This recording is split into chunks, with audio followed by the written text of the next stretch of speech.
They were sitting at my own kitchen table, whispering about selling my farm like I wasn't even there. That's how it began. My son, David, and his wife, Lauren, talking about what they'd do once they got rid of me.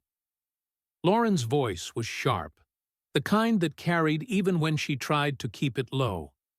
If we sell it to that developer, we could finally move closer to the city. Think of the money, David. And my son, my only son, nodded. Dad's too old to manage this place anyway. He'll have to let go sooner or later. I was standing, just 10 feet away, pouring myself a cup of black coffee from the old percolator. The same percolator my late wife, Sarah, had used for 30 years. The smell of fresh grounds filled the kitchen, but it couldn't drown out the bitterness in their voices. That farm wasn't just land. It was my life.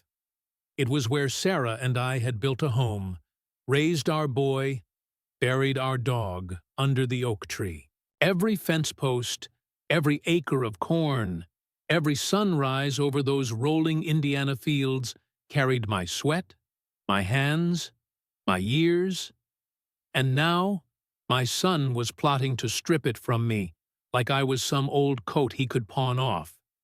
Before I continue, if you're new here, please like, comment, and subscribe. And tell us where you're watching from. I bought that farm back in 1981, just outside Bloomington. Land was cheaper then, but still a mountain for a man in his 20s. Sarah and I worked 2 jobs each to afford it. Days on the farm, nights at the diner where she waitressed and I washed dishes. We built everything from scratch.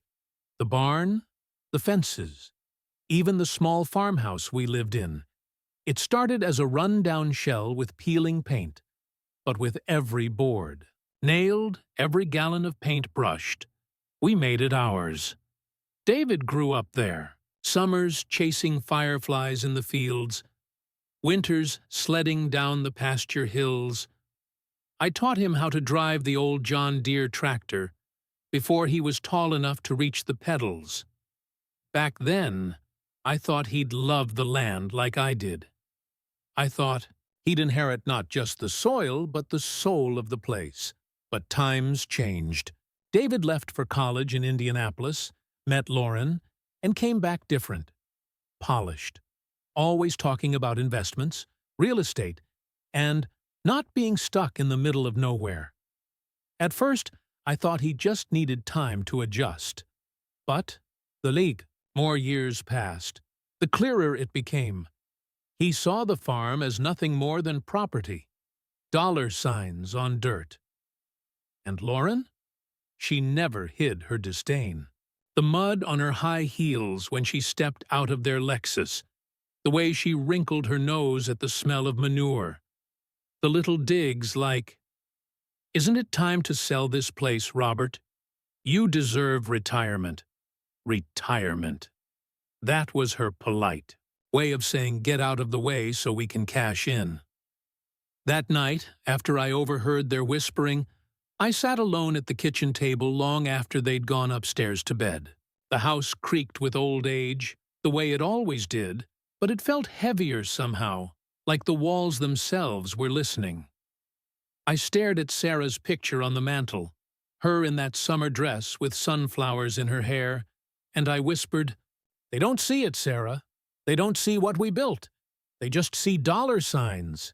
My hands were rough, calloused from decades of work, gripping the edge of the table until my knuckles turned white.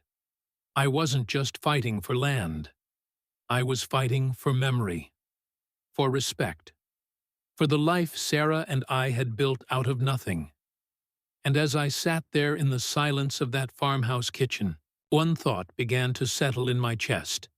Heavy, unshakable. If they thought they could take my farm without asking, then maybe it was time I showed them just how wrong they were. The very next morning, Lauren made her move. I was sitting at the table with my toast and coffee when she breezed in, her perfume overpowering the smell of fried eggs. She didn't even glance at me, just sat down across from David and spread out glossy brochures. "Look at these listings," she said, flipping the pages like a real estate agent. 3-bedroom condos right downtown, with a fitness center, heated pool, underground parking. If we sell the farm, we could pay cash for one of these and still have money left to invest. David leaned in, his eyes lighting up. "That's actually not a bad idea." I cleared my throat. "What's this about?" Lauren finally turned her gaze to me, that sharp little smile she wore when she thought she was being clever. "Oh, Robert, you wouldn't have to worry. We'd make sure you were taken care of. You could live with us, or maybe in a retirement community. Something comfortable." Her tone was syrupy sweet, but the meaning behind it was poison. I set my coffee cup down hard enough to rattle the saucer. "I'm not some burden you get to shuffle off into a corner. This farm is my life." David sighed like a teenager, even though he was 38 years old. "Dad, come on. You can't run this place forever. It's too much. Times have changed. It's worth more sold than kept. You should be glad we're even thinking about the future." The future. That was their code word for their future, not mine. That week, the pressure only grew. Lauren started calling me old-fashioned in front of the neighbors when they stopped by. At Miller's Hardware, I overheard her telling Mrs. Kinney that Robert really should think about retiring before he drives himself into the ground. David, meanwhile, kept bringing up bills and upkeep. "Dad, the barn roof is leaking. That's a $10,000 fix. The tractor's on its last legs. Don't you see? Selling is the smart move." But what burned most wasn't the logic, it was the tone. The way he talked to me like I was some clueless old man who couldn't see past the end of my nose. I'd given that boy everything. Paid for his college when we could barely afford it. Sold off 50 acres back in 2003 just to cover his tuition. I'd done without new equipment. Patched and repatched old machines, so he could chase his dreams. And now? Now he was circling like a vulture, waiting for me to fall so he could pick the bones clean. The final straw came on a Sunday afternoon. They'd invited a man over, a slick fellow in a tailored suit with a leather briefcase. He introduced himself as Mr. Callahan, a representative from a development company in Indianapolis. I stood in the doorway, wiping grease off my hands from fixing the tractor, while Lauren led him into the living room like a queen hosting a guest of honor. "This is the property I told you about," she said. "Over 200 acres, prime location. Once Robert's ready to let go, it could be yours." She didn't even flinch as she said it, didn't even look in my direction, like I was already gone. Mr. Callahan gave me a polite nod. "You must be Robert. I have to say, your farm is in a perfect spot for development. A subdivision here would fetch top dollar." My jaw clenched so tight, I thought my teeth would crack. A subdivision. Rows of cookie-cutter houses replacing the fields Sarah and I had plowed with our bare hands. The oak tree where David had carved his initials as a boy, bulldozed for a cul-de-sac. I didn't respond. Didn't trust myself to. I just walked out, the screen door slamming behind me. Out in the barn, I sat on an overturned bucket and let the anger roll through me like a storm. My pulse pounded in my temples. My hands shook. But underneath it all was something else. A cold, clear steadiness. They thought I was weak. They thought I had no choice. But they were wrong. So very wrong. Because if my son and his wife wanted to sell my farm without asking, Maybe it was time I reminded them exactly whose name was on that deed. And believe me, I had more than one card left to play. That night, I pulled the old deed from the lockbox under my bed.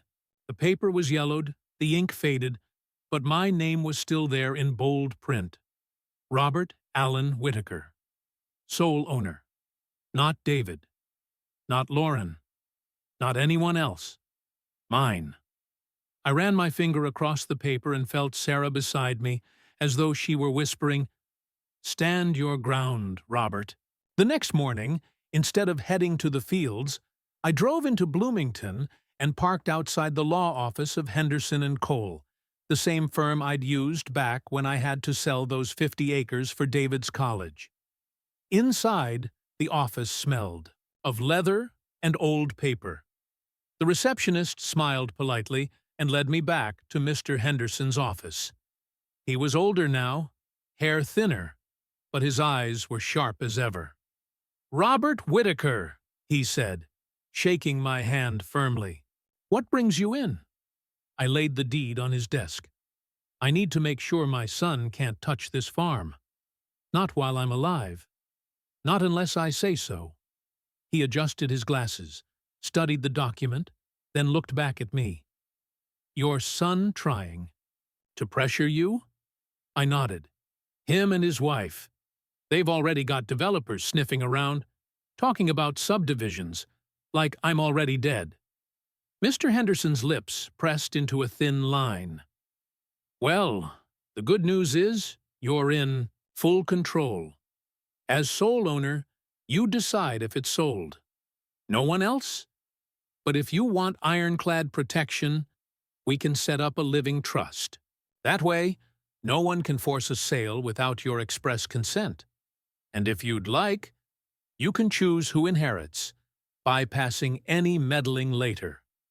I leaned back, the weight on my chest easing just a little. "Do it. Make it so they can't. Lay a finger on this place." He nodded. "I'll draft the paperwork. You'll be untouchable, Robert." Untouchable. That word tasted sweet. The following days, I played the part of the tired old man. Let Lauren chatter about her condo dreams. Let David complain about tractor repairs. Let Mr. Callahan call twice more with offers. I nodded, stayed quiet, and let them believe I was worn down. But in secret, I signed the trust. Locked it, up tight. The farm was mine, legally shielded, and no one could do a damn thing about it. Still, I wasn't satisfied. Protecting the farm was one thing, but I knew my son and his wife.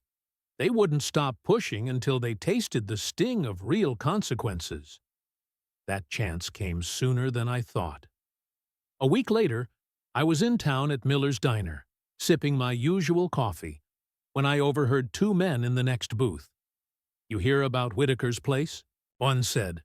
"Rumor is a big developer's got his son lined up to sell it." The other laughed. "What a shame. That farm's a staple around here. Without it, the whole county changes." Word was spreading.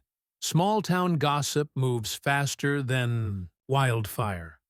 And that gave me an idea. If David and Lauren wanted to play dirty, I could play smarter. I finished my coffee, tipped Martha at the counter, and stepped out into the brisk Indiana air with a new resolve. It was time to turn the tables. That evening, when David and Lauren came back from town, they found me sitting at the table with the deed spread out in front of me. Not the old one, the new trust paperwork, notarized and official. Lauren's eyes flickered, suspicious. "What's that?" I smiled, calm as stone.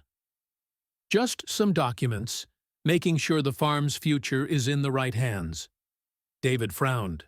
"Whose hands?" I didn't answer right away, just folded the papers slowly, deliberately, and slid them back into the envelope. "Let's just say," I told them, my voice steady, "it won't be in the hands of anyone who doesn't respect it." Their faces shifted. Confusion, then worry. then a flicker of anger. And that's when I knew. The game had just turned. The breaking point came 2 weeks later, at a family gathering in the church hall. It was supposed to be a potluck dinner. Neighbors, cousins, folks from town. I brought my famous apple pie, the recipe Sarah used to make. But I noticed right away that the chatter in the room wasn't about food or hymns. It was about me. Lauren had been busy spreading her version of the story. I overheard her laughing with Mrs. Kinney near the punch bowl. "Robert's just too old to handle that farm anymore. We'll be selling it soon. Finally, something useful will come of it." My blood boiled, but I stayed quiet. "Patience, Robert," I told myself. "Tonight is the night." After everyone finished eating, Pastor Miller asked if anyone had announcements. Lauren jumped up before anyone else could speak. "Actually, yes," she said, her voice carrying across the hall. "David and I have some exciting news. We're in talks with developers to sell the farm. It's a big opportunity for our family and for the community." The room went still.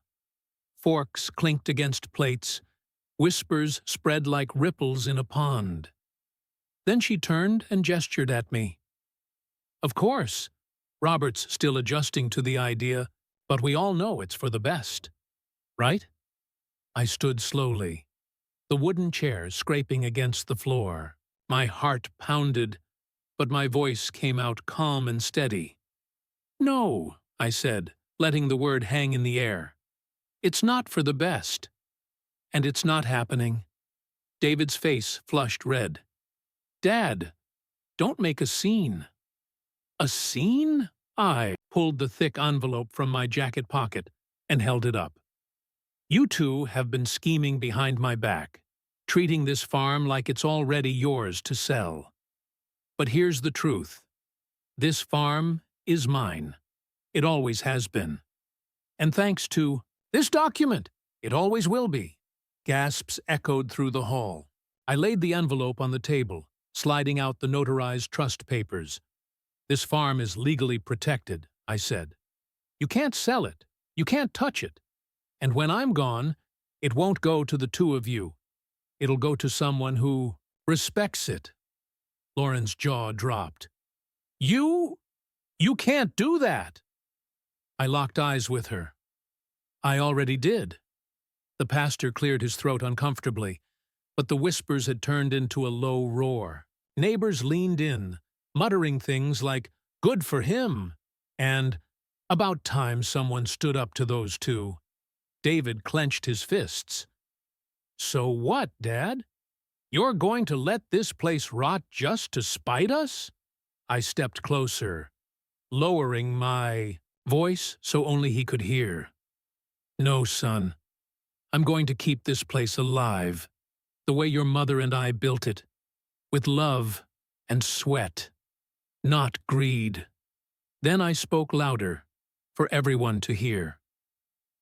"I've already arranged for the farm to be passed to Emily Whitaker, my niece, who's studying agricultural science. She loves this land. She'll carry it forward when I'm gone." The room erupted. Cheers, applause, nods of approval. People clapped me on the back, saying things like, "That's how you do it, Robert." Lauren's face twisted in fury. David looked like someone had yanked the rug out from under him, and in that moment, standing tall in front of everyone, I felt Sarah's hand on my shoulder. I'd done right by her, by the farm, by myself. But I wasn't finished yet, because I had one more revelation tucked in my pocket. Something that would crush whatever hope they had left. I looked back at David and Lauren, their faces pale, their pride in tatters. And in case you're wondering about those developers you've been sweet-talking, they already know the deal is dead. I made sure of it. Their eyes widened. "What do you mean?" Lauren hissed. I smiled faintly. "Let's just say Mr. Callahan and I had a little chat. Once he saw the trust papers, he knew better than to waste his time. The only thing you've managed to sell is your reputation.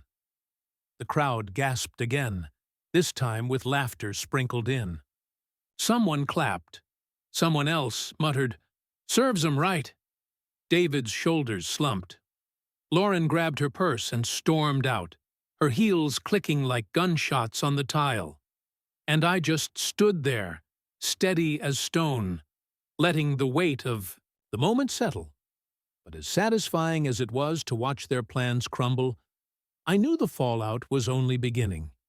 Because once greed is exposed in public, it doesn't just fade away, it festers, and I had a feeling their downfall was only getting started.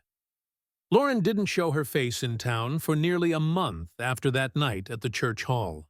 Folks in Maplewood have long memories, and gossip travels faster than a grass fire. Every time her name came up at the diner or the hardware store, it was paired with whispers like, "Thought she could steal his land," or "Got put in her place. Real good."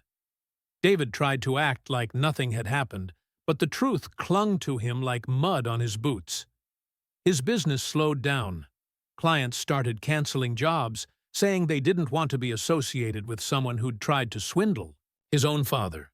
Even the bank pulled back on a loan he'd been hoping for. Word gets around when you cross the wrong line in a small town. Meanwhile, the farm carried on. Every morning I woke up to the sound of roosters crowing, the smell of hay, the hum of tractors. Emily started spending more weekends with me, learning the ropes. She listened in a way David never had, asked questions, took notes. I could see Sarah's spirit in her, the same reverence for the soil, the same patience with the animals. One Saturday, Emily and I sat on the back porch, lemonade glasses sweating in the summer heat. She looked out over the fields, the sun painting, the corn in gold. "Uncle Robert," she said softly, "I'll never let this place go. I promise." Her words hit me deep. For the first time in years, I felt at peace, knowing the farm's future was secure. But fate wasn't done teaching lessons. One morning, I was down at the feed store when Mr. Callahan, the developer, walked in. He gave me a nod, then chuckled, loud enough for half the room to hear, "Robert, you were right to cut your son out. That boy came crawling back to my office, begging me to reconsider the deal. I told him straight, nobody wants to partner with a man who can't even get along with his own father." He looked about 2 inches tall walking out of there. The room erupted with laughter. I didn't laugh. I just thanked Callahan and left. But inside, I felt something I hadn't expected. Pity. David had done this to himself, and Lauren had fueled the fire. But still, he was my son. The farm had hardened me, but it had also taught me that every seed reaps what it sows.